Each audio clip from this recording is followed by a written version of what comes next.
ನಮಸ್ಕಾರ. ಕಗ್ಗ ಮಾರ್ಗದಲ್ಲಿ ಮುಂದುವರಿತಾ ಇವತ್ತಿನ ಕಗ್ಗ, ಬಿದ್ದುದನು ನಿಲ್ಲಿಪುದೆ ನರನ ಮೃತ್ಯುಂಜಯತೆ, ಶುದ್ಧಿಸದೆ ನಭಧರೆಯ ಮರ ಮರಳಿ ಮಳೆಯಿಂ, ಗದ್ದೆ ಕೊಯ್ಲಾಗೆ ಮಗುಳ್ದದು ಬೆಳೆಯ ಕುಡದಿಹುದೆ, ಬಿದ್ದ ಮನೆಯನ್ನು ಕಟ್ಟೋ ಮಂಕುತಿಮ್ಮ. 474ನೇ ಕಗ್ಗ. ಬಿದ್ದುದನು ನಿಲ್ಲಿಪುದೆ ನರನ ಮೃತ್ಯುಂಜಯತೆ. ಎಷ್ಟು ಚೆನ್ನಾಗಿ ಹೇಳಿದ್ದಾರೆ ನೋಡಿ. ನಾವು ಸಾವನ್ನ ಮೀರೋದು ಹೇಗೆ, ಮೃತ್ಯುಂಜಯರಾಗೋದು ಹೇಗೆ, ಸಾವನ್ನ ದಾಟೋದು ಹೇಗೆ ಅಂದ್ರೆ ಬಿದ್ದಿದ್ದನ್ನ ನಿಲ್ಲಿಪ್ಪುದು. ಅದನ್ನು ಮಾಡೋದ್ರ ಮೂಲಕ ಯಾವುದು ಮುಗ್ದು ಹೋಗ್ತಾ ಇರುತ್ತೆ, ಯಾವುದು ಡಿವ್ಯಾಲ್ಯೂ ಆಗಿ ಹೋಗ್ತಾ ಇರುತ್ತೆ, ಅದಕ್ಕೆ ಅದರ ಬೆಲೆಯನ್ನು ಕೊಡಿಸುವ ಮೂಲಕ ಅಥವಾ ಮತ್ತೆ ಅದನ್ನ ಕಟ್ಟುವ ಮೂಲಕ ತಿರುಗಿ ಹೊಸದಾಗಿ ಮರುಸ್ಥಾಪಿಸುವ ಮೂಲಕ ನಾವು ಮೃತ್ಯುಂಜಯರಾಗ್ತಾ ಹೋಗ್ತೀವಿ ಅಂತ. ಮಿಕ್ಕ ಎರಡು ಅದಕ್ಕೆ ಉಪಮೆಯಾಗಿ ಕೊಡ್ತಾರೆ. ಶುದ್ಧಿಸದೆ ನಭ ಧರೆಯ ಮರ ಮರಳಿ ಮಳೆಯಿಂ, ಮತ್ತೆ ಮತ್ತೆ ಮಳೆ ಸುರಿಸಿ ಧರೆನ ಶುದ್ಧಿ ಮಾಡ್ತಾ ಹೋಗಲ್ವಾ, ಕ್ಲೀನ್ ಮಾಡ್ತಾ ಹೋಗಲ್ವಾ, ಹಾಗೇನೆ.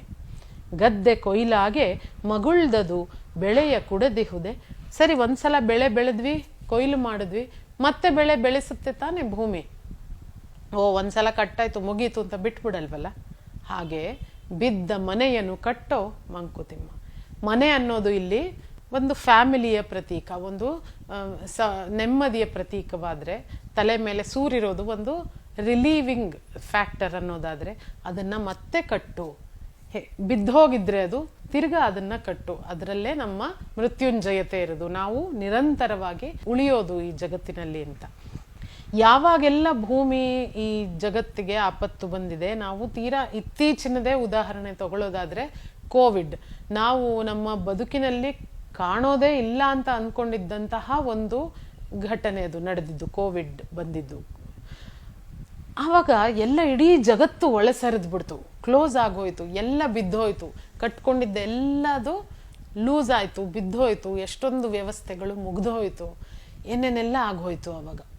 ಬಟ್ ಮತ್ತೆ ಎಲ್ಲರೂ ಅದನ್ನ ತಿರುಗಿ ಕಟ್ಟಿದ್ವಿ. ಈ ಬಿದ್ದದ್ದನ್ನ ಮರಳಿ ಕಟ್ಟೋದನ್ನ ನಾವು ಇಂಡಿವಿಜುವಲ್ ಹಂತದಲ್ಲೂ ಕಂಡುಕೊಳ್ಳಬಹುದು, ಸಮಷ್ಟಿಯ ರೂಪದಲ್ಲೂ ನಾವು ಅದನ್ನ ಅರ್ಥೈಸ್ಕೊಳ್ತಾ ಹೋಗ್ಬೋದು. ಸಮಷ್ಟಿಯ ರೂಪದಲ್ಲಿ ಅರ್ಥೈಸ್ಕೊಳ್ಳೋದಾದ್ರೆ ಕೋವಿಡ್ನ ಉದಾಹರಣೆಯಾಗಿ ತಗೊಳ್ಬಹುದು. ಎಷ್ಟೋ ವ್ಯವಸ್ಥೆಗಳು, ಎಷ್ಟೋ ರೀತಿಗಳು, ಎಷ್ಟೋ ಕೆಲಸಗಳು ಮುಗ್ದೇ ಹೋದ್ವು, ಬಂದಾಗೋದ್ವು, ಎಲ್ಲ ನಿಂತೋಯ್ತು. ಆದರೆ ಮತ್ತೆ ನಾವು ಒಂದಿಡೀ ಸಮಷ್ಟಿಯಾಗಿ ನಾವು ರ್ಯಾಪಿಡ್ ಡಿಜಿಟಲೈಸೇಷನ್ ಮೂಲಕ ಮತ್ತೆ ಮರಳಿ ಬಂದ್ವು. ಮಕ್ಕಳಿಗೆ ಎಜುಕೇಶನ್ ನಿಂತೋಯ್ತು, ಆನ್ಲೈನ್ ಕೋಚಿಂಗ್ ಅಂತ ಶುರು ಮಾಡಿದ್ರು, ಆನ್ಲೈನ್ ಕ್ಲಾಸಸ್ ನಡೆಸಿದ್ರು.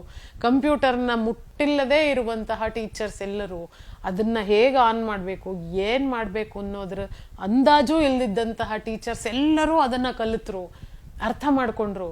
ಮನೆಯಲ್ಲಿ ಏನೂ ವ್ಯವಸ್ಥೆ ಇಲ್ಲದೆ ಇರುವಂಥವ್ರು ತಮ್ಮ ಫೋನ್ಗಳನ್ನ ಮಕ್ಕಳು ಕೊಟ್ಟರು, ಮಕ್ಕಳು ಅದನ್ನ ಆಪರೇಟ್ ಮಾಡೋದು ಕಲಿತರು, ಅದ್ರ ಮೂಲಕ ಪಾಠಗಳನ್ನ ಅರ್ಥ ಮಾಡ್ಕೊಳ್ಳೋದನ್ನ ಕಲಿತರು.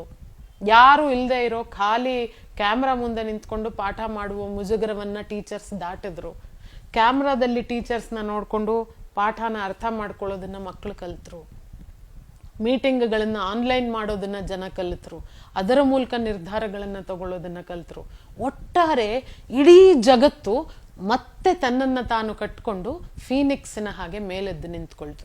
ಅದರಿಂದ ಹೊಸ ಹೊಸ ಬಗೆಗಳು ಬಂದವು, ಹಳೆದು ಕೊಚ್ಚೋಯ್ತು, ಏನೇನೋ ಬದಲಾವಣೆ ಆಯ್ತು, ಆದರೆ ಮುಗಿಯಲಿಲ್ಲ. ಅದು ಇಂಪಾರ್ಟೆಂಟ್.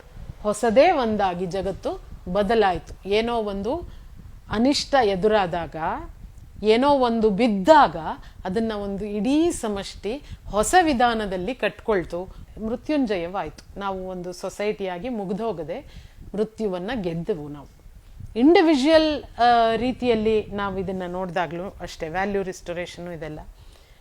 ಯಾವುದೋ ಒಂದು ಕಾಲದಲ್ಲಿ 12ನೇ ಶತಮಾನದ ಹೊತ್ತಿಗೆ ಒಂದು ಕ್ರಾಂತಿ ಆಯಿತು, ಬಸವಣ್ಣ ಬಂದರು, ವಚನಗಳನ್ನ ಹುಟ್ಟಾಕಿದ್ರು, ಅಲ್ಲಿಂದ ವಚನಕಾರ್ತಿಯರ ದಂಡೇ ಬಂತು. ಅವರು ಇಡೀ ಜಗತ್ತನ್ನ ನಾವು ಯೋಚನೆ ಮಾಡುವ ರೀತಿಯನ್ನ, ಪರಿಪ್ರೇಕ್ಷೆಗಳನ್ನ ಬದಲಾಯಿಸಿದ್ರು. ಯಾರೇ ಹೌದಲ್ಲ, ಯಾಕೆ ಈ ಥರ ಅಂತ. ಅಲ್ಲಿಯವರೆಗೂ ಸುಮ್ಮನೆ ರೂಢಿಗತವಾಗಿ ನಾವು ಯಾವ್ಯಾವುದೋ ಆಚರಣೆಗಳನ್ನ ಮಾಡ್ಕೋತಾ ಬಂದವರೆಲ್ಲರೂ ಯಾಕೆ ಇದನ್ನ ಮಾಡ್ತಾ ಇದ್ದೀವಿ, ಯಾರೇ ಹೌದಲ್ಲ, ಇದು ಇವತ್ತಿನ ಕಾಲಕ್ಕೆ ಅಪ್ರಸ್ತುತವಾಗಿ ಹೋಗಿದೆಯಲ್ಲ ಅಂತ ಯೋಚನೆ ಮಾಡೋ ಹಾಗೆ ಮಾಡಿದ್ರು. ಅದೊಂದು ಕ್ರಾಂತಿಯಾಗಿ ಬದಲಾಯಿತು.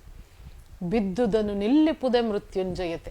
ಹಾಗೆ ಎಲ್ಲ ಬಿದ್ದು ಯಾವುದೋ ರೂಢಿಗೆ ಒಳಗಾಗಿ ಏನೋ ಒಂದಾಗಿ ಎಲ್ಲ ಡಿವ್ಯಾಲ್ಯೂ ಆಗೋಗಿರೋ ಅಂಥದ್ದು ಏನೋ ಒಂದನ್ನ ಯೋಚಿಸುವ ಹಾಗೆ ಮಾಡಿ ಮತ್ತೆ ಕಟ್ಟುವುದಿದೆಯಲ್ಲ, ಅದು ಮೃತ್ಯುಂಜಯತೆ.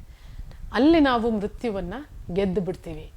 ಯಾರೋ ಒಬ್ರು ಬರ್ತಾರೆ, ಏನೋ ಒಂದು ಹೊಸದನ್ನ ಕಂಡುಹಿಡಿತಾರೆ, ಇನ್ನೋವೇಷನ್ನು, ಹೊಸದೇನೋ ಒಂದರ ಆವಿಷ್ಕಾರ ಮಾಡ್ತಾರೆ. ಇದ್ದಕ್ಕಿದ್ದ ಹಾಗೆ ಅದು ನಮಗೆ ಅತ್ಯಂತ ಅಗತ್ಯವಾಗಿ ನಡೀತಾ ಹೋಗ್ತಾ ಇರುತ್ತೆ. ಅಲ್ಲಿಂದ ಮುಂದಕ್ಕೆ ಇನ್ಯಾರೋ ಒಬ್ರು ಆ ಕಂಡುಹಿಡಿದನ್ನ ಇಂಪ್ರೂವೈಸ್ ಮಾಡ್ತಾ ಹೋಗ್ತಾರೆ. ತಕ್ಷಣ ಆವಾಗ ನಮಗೆ ಅರೆ ಇಷ್ಟು ಸುಲಭ ಮಾಡ್ಬಿಡ್ತಲ್ಲ ಇದು ಅಂತ ಅನ್ನಿಸ್ತಾ ಹೋಗುತ್ತೆ. ಹಾಗೆ ಮಾಡಿಕೊಟ್ಟವ್ರನ್ನೆಲ್ಲರನ್ನೂ ಪ್ರಪಂಚ ಯಾವಾಗ್ಲೂ ನೆನ್ಪಿಟ್ಕೊಂಡೇ ಬರ್ತಾ ಇದೆ. ಅರೆ ಹೌದಲ್ಲ, ಇವರು ನೋಡು ಇಂಥದ್ದು ಮಾಡಿದ್ರು, ಹಾಗಾಗಿ ನಾವಿವತ್ತು ಜಗತ್ತಿನಲ್ಲಿ ಇದನ್ನೆಲ್ಲ ಕಾಣ್ತಾ ಇದ್ದೀವಿ. ಇವರು ಇದನ್ನ ಕಂಡುಹಿಡಿದ್ರು, ಆದ್ದರಿಂದ ನಾವು ಇದನ್ನ ಮಾಡ್ತಾ ಇದೀವಿ.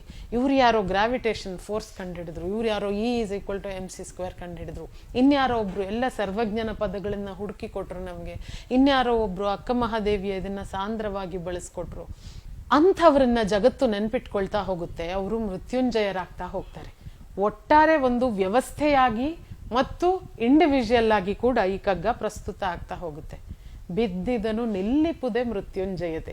ಅದು ಎಷ್ಟು ಸುಂದರವಾಗಿ ಮನಸ್ಸಿಗೆ ತಟ್ಟುವಂತಹ, ಯೋಚನೆಗೆ ಪ್ರೇರೇಪಿಸುವಂತಹ ಸಾಲು ಇದು ನೋಡಿ. ಬಿದ್ದ ಮನೆಯನ್ನು ಕಟ್ಟೋ ಮಂಕುತಿಮ್ಮ ಅಂತ. ನಾವು ಅದೊಂದನ್ನೇ ಮಾಡ್ತಾ ಹೋದ್ರೆ ಸಾಕು. ಯಾವುದು ಬಿದ್ದೋಗಿದೆ, ಯಾವುದು ಡಿವ್ಯಾಲ್ಯೂ ಆಗಿ ಹೋಗ್ತಾ ಇದೆ, ಅದನ್ನ ಮತ್ತೆ ಕಟ್ಟೋದು, ಮತ್ತೆ ನೆಮ್ಮದಿ ನೆಲೆಸುವ ಹಾಗೆ ಮಾಡೋದು. ಎಲ್ಲಿ ಒಂದು ಸಿಸ್ಟಮ್, ಒಂದು ವ್ಯವಸ್ಥೆ ಇತ್ತು, ಅದು ಬಿದ್ದೋಗಿದೆ, ಮತ್ತೆ ಅದನ್ನ ಕಟ್ಟೋ ಕೆಲಸ ಮಾಡೋದೇ ಉತ್ತಮವಾದ ಕೆಲಸ. ಮೃತ್ಯುಂಜಯತೆ, ಸಾವನ್ನ ಗೆಲ್ಲುವಂತಹ ಕೆಲಸ, ಅದು ಅತ್ಯಂತ ಅಲ್ಟಿಮೇಟ್. ಯಾವುದು ಬಿದ್ದೋಗಿದೆ ಅದನ್ನ ಮತ್ತೆ ಕಟ್ಟೋದು, ಪುನಃ ಮರುಸ್ಥಾಪಿಸೋದು, ಅದರ ಮೂಲಕ ಜಗತ್ತಿಗೆ ಒಳ್ಳೇದಾಗೋ ಹಾಗೆ ಮಾಡೋದು. ಅದು ವ್ಯಕ್ತಿಯ ರೂಪದಲ್ಲಾದ್ರೂ ಆಗಿರಬಹುದು, ಸಮಷ್ಟಿಯ ರೂಪದಲ್ಲಾದ್ರೂ ಆಗಿರಬಹುದು. ಯಾವಾಗ ನಾವು ಮೃತ್ಯುಂಜಯರಾಗ್ತೀವಿ ಅಂದ್ರೆ, ಯಾವಾಗ ಬಿದ್ದದ್ದನ್ನ ಮತ್ತೆ ಕಟ್ತೀವಿ, ಆಗ ಮತ್ತೆ ಮರುಸ್ಥಾಪಿಸ್ತೀವಿ. ವ್ಯಾಲ್ಯೂಗಳನ್ನಾಗಿರಬಹುದು, ವಿಷಯಗಳನ್ನಾಗಿರಬಹುದು, ಅಥವಾ ಯಾವುದೋ ಒಂದು ಹೊಸ ಆವಿಷ್ಕಾರಗಳನ್ನಾಗಿರಬಹುದು.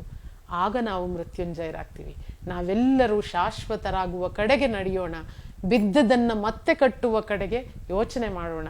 ಮತ್ತೊಂದು ಕಗ್ಗದಲ್ಲಿ ಭೇಟಿಯಾಗ್ತೀನಿ. ನಮಸ್ಕಾರ. ಅನುಕ್ಷಣದ ಸುದ್ದಿಗಳಿಗಾಗಿ ವಿಸ್ತಾರ ನ್ಯೂಸ್ ಯೂಟ್ಯೂಬ್ ಚಾನೆಲ್ ಸಬ್ಸ್ಕ್ರೈಬ್ ಮಾಡಿ. ಹೊಸ ಸುದ್ದಿಗಳ ನೋಟಿಫಿಕೇಶನ್ಗಾಗಿ ಬೆಲ್ ಐಕಾನ್ ಕ್ಲಿಕ್ ಮಾಡಿ.